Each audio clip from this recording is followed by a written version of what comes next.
Have you ever felt watched even when you're alone? This is the story of a boy who experienced just that, only it was something more than a feeling, perfect for those dark nights when you're trying to fall asleep and the room grows just a bit too quiet. This story happened in a neighborhood much like yours, in a house filled with warmth, laughter, and the kind of familiar comforts that make you feel safe.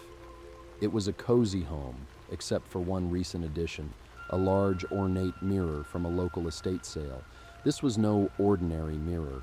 It was wide, framed with twisting iron vines, and bore a strange heavy feel as if it belonged to another era.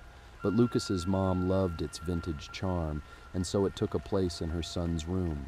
Lucas was 8 years old, with the bright eyes and curious mind that most kids have. He didn't mind the mirror at first. It seemed big and grown up, and he loved how it reflected his posters and toys.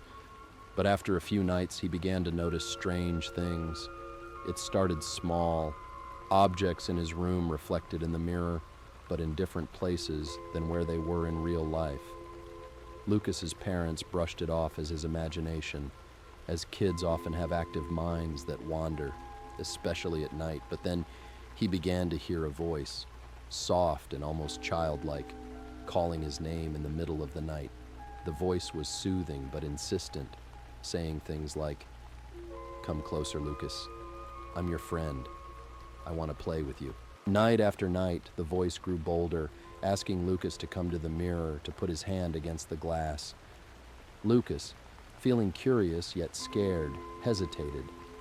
He told his mother about it, but she just reassured him, "It's probably just a dream, honey." And yet, one night, he listened. He approached the mirror, hesitating as he lifted his hand, feeling a strange, cold energy radiating from it.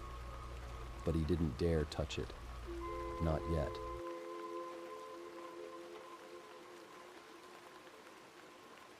Over the following nights, the requests became demands. The voice was no longer soft, but sharp, impatient.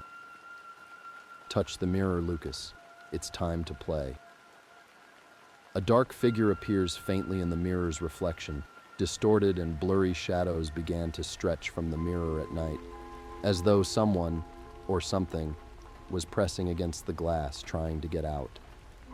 Finally, one night, when Lucas's mom heard him talking to the mirror, she felt a chill run down her spine. She opened his door quietly and saw Lucas standing inches away from the mirror, a dazed look in his eyes. His hand was hovering over the glass, and a faint, sinister reflection smiled back at him, a twisted version of himself. Panicking, she called his name, and in that moment, Lucas seemed to snap out of it. The mirror's reflection froze, its smile vanishing. Mother pulled Lucas away from the mirror, her face pale and wide-eyed with fear. She grabbed him and pulled him back, heart pounding, and as she did, they both heard a soft, eerie whisper from behind the glass. "Come back, Lucas. You're not done yet." In a final moment of fear, she draped a blanket over the mirror and hauled it down to the basement. They hid the mirror, and Lucas's parents hoped he'd forget, but Lucas never stopped talking about his mirror friend, the one who had promised him endless games, the one that still called to him in his dreams. Every so often, he'd tell his mom he could still hear the voice, faint and distant, calling from the basement, inviting him back to play. Lucas's family doesn't dare open the door, going to the dark basement with the mirror, leaning against a wall covered in dust but faintly glowing, as if something inside is waiting. And maybe tonight, as you turn off the lights, you'll think twice about that mirror in your own room. After all, who's to say it doesn't want a friend too?